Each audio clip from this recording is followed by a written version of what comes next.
Sir Pawan Kalyan గారు అంటే పవన్ కళ్యాణ్ తప్పు చేసినా తల తీసే చట్టాలు రావాలని అంతకు ముందు ఎప్పుడో అంటే ఎలక్షన్స్ ముందు కూడా ఆయన చెప్పడం జరిగింది ఒకసారి. అలాగే ఇప్పుడు కూడా అధికారంలో ఉన్నప్పుడు కూడా అధికారంలో లేనప్పుడు కూడా ఒకటే మాట మీద ఉంటారు, ఒకటే మాట చెప్తారు, చెప్పిన మాటకి కట్టుబడి ఉంటారు. అంటే ఈ రోజు అధికారం ఉంది, తన చేతిలో ఒక 6 శాఖలు ఉన్నాయని, తన వెనక 25 ఎమ్మెల్యేలు ఉన్నారని చెప్పి, అలాగే జనసేన నుంచి మొత్తం 3 మంత్రులు ఉన్నారని, మేము అడ్డగోలుగా మా ఇష్టారీతిన చట్టాలని చేతుల్లోకి తీసుకుని ప్రజాస్వామ్యం తుంగలో తొక్కి పరిపాలన చేస్తాము అని ఎవరైనా అనుకున్న వాళ్ళకి ఒక సూచనలాగా, ఒక హెచ్చరిక లాగా, ఈవెన్ నేను తప్పు చేసినా కూడా నన్ను శిక్షించేలాంటి చర్యలే ఉంటాయి తప్ప ఎవ్వరూ దీనికి అతిథులు కారు చట్టానికి. ఖచ్చితంగా ప్రతి ఒక్కళ్ళు ప్రజాస్వామ్యబద్ధంగా పరిపాలన చేయాల్సిందే. విజయాన్ని తలకు నెత్తి మీద ఎక్కించుకుని తప్పులు చేసే, అవినీతి చేసే పనులు, అలాంటి ఆలోచనలు కూడా ఎవరు చేయకుండా ఒక వార్నింగ్ లాగా ఆయన చెప్పడం జరిగిందండి. ఇంకో క్వశ్చన్ అడిగారు ఎవరైతే మీరు. ఒకటి ఎవరైతే గతంలో అది ఏ పార్టీ వాళ్ళైనా తప్పులు చేశారో వాళ్ళకి ఎటువంటి పరిస్థితుల్లో శిక్ష పడాల్సిందే, దాన్ని కక్ష సాధింపు చర్యల్లో భాగమని అనుకోకూడదు, చూడకూడదు అన్నారు పవన్ కళ్యాణ్ గారు. అవునండి, 100% అండి. దాని విషయం గురించే గెలిచిన వెంటనే చెప్పండి ప్లీజ్. గెలిచిన వెంటనే ఫలితాలు వచ్చిన రోజు సాయంత్రమే పవన్ కళ్యాణ్ గారు ఒక చక్కని మాట చెప్పారండి. జగన్మోహన్ రెడ్డి గారిని ఇప్పటి వరకు మాకు రాజకీయ ప్రత్యర్థిగానే చూసాం, ఇప్పుడు కూడా రాజకీయ ప్రత్యర్థిగానే చూస్తాం తప్ప వ్యక్తిగత కక్షలు ఉండవు అని చెప్పారు. తర్వాత చంద్రబాబు నాయుడు గారు కూడా వారి కార్యకర్తలకు అదే నిర్దేశించడం జరిగింది.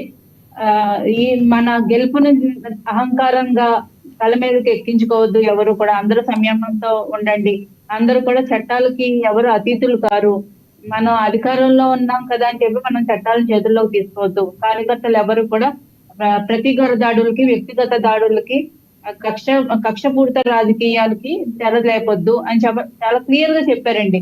అంటే రాష్ట్రంలో గత 5 సంవత్సరాల్లో లా అండ్ ఆర్డర్ ఎటువంటి దుస్థితి పాలైందో మనం అందరం చూసాం.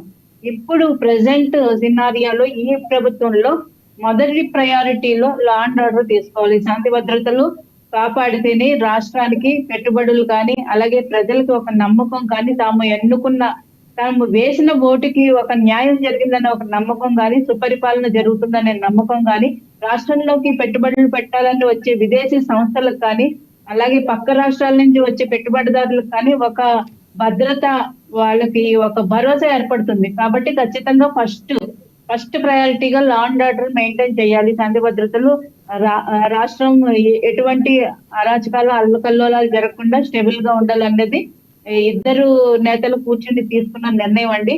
ఆ రకంగా మేము వైసీపీ కార్యకర్తలకి మేము వాళ్ళ కంట్రోల్ చేయలేం, కానీ మా కార్యకర్తలకి మేము చెప్పుకునే బాధ్యత మాకుంది కాబట్టి ఖచ్చితంగా వాళ్ళందరికీ ఒక దిశానిర్దేశం చేయడం జరిగింది. ఎవరు ఎటువంటి అల్లర్లకి పాల్పడవద్దని ఆ మాట మీద నిలబడ్డారండి. ఆ విధంగానే ముందుకు సాగుతున్నాం. గతంలో వైసీపీ కార్యకర్తని అనుకుంటూ ఉన్న శ్రీరెడ్డి ఎవరైతే ఉన్నారో, ఎందుకంటే ఆవిడ నన్ను వైసీపీ వాళ్ళు కూడా పట్టించుకోవట్లేదు అనటం వలన కార్యకర్త అనుకుంటూ ఉన్నా అని నేను సంబోధించాల్సి వచ్చింది. ఆవిడ నేను సూసైడ్ చేసుకునే ఆలోచనలు నాకున్నాయి అని చెప్పి మాట్లాడే మాటల్ని ఏ రకంగా చూడాలంటారు? శ్రీరెడ్డి గారి విషయంకి వస్తే కనుక పవన్ కళ్యాణ్ గారిని అనరాని మాటలని, పవన్ కళ్యాణ్ గారి తల్లిని కూడా దూషించి చాలా చిరంజీవి గారిని కానీ, పవన్ కళ్యాణ్ గారిని కానీ, జనసేనలో ఉన్న ఈవెన్ వేరే మహిళలను కానీ, కార్యకర్తలను కానీ విపరీతంగా అసలు మనం వినలేని మాటలు, దోషంలో ఆవిడ చేయడం జరిగింది. కానీ పవన్ కళ్యాణ్ గారు ఆ రోజు కూడా ఒక ట్వీట్ పెట్టడం జరిగింది.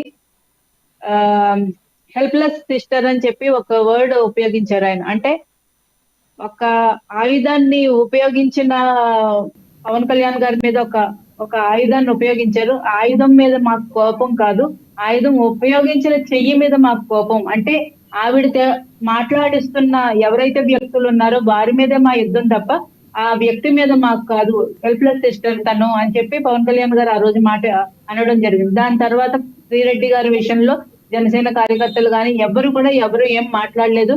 మాకు అటువంటి వ్యక్తుల్ని తో మా యుద్ధం కాదండి. ప్రజాధనం ఎవరు కొల్లగొడుతున్నారో, ఎవరైతే ప్రభుత్వ ఖజానాకి గండి పెడుతున్నారో, ఎవరైతే అక్రమంగా ప్రజల ఆస్తులు దోచుకుంటున్నారో వారి మీదే మా పోరాటం తప్ప శ్రీరెడ్డి గారు ఈ ఇంకో వల్లభనేని వంశీ గారికి వల్లభనేని వంశీ గారి గురించి ఏంటంటే మాకు కౌంటర్ వల్లభనేని వంశీ గారి అరెస్టుకి రంగం సిద్ధమైనట్టుగా న్యూస్ కూడా వస్తుంది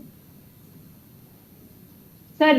అదే చెప్తున్నాను సార్. ఇప్పుడు అంటే కత్తి పట్టిన వాడు కత్తికే బలవుతాడని ఏ దారిలో వెళ్ళిన వాళ్ళకి ఆ విధంగానే ఒక చట్టాలు గాని ఏ విధంగా శిక్ష పడాలో దాని ప్రకారం పడుతుంది తప్ప ఒక శ్రీరెడ్డి గారి విషయంలో కానీ ఇంకా వల్లభనేని వంశీ కానీ ఎవరైనా వారు చేసుకున్న తప్పులకి చట్టపరంగా చట్టం తన పని తాను చేసుకుపోతుంది అన్నట్టు వారికి శిక్షలు పడతాయో తప్ప వారి గురించి ఆలోచించి వారి గురించి పట్టించుకుని వారి గురించి ఇంకేదో కక్ష సాధించాలనే అవసరం అటువంటి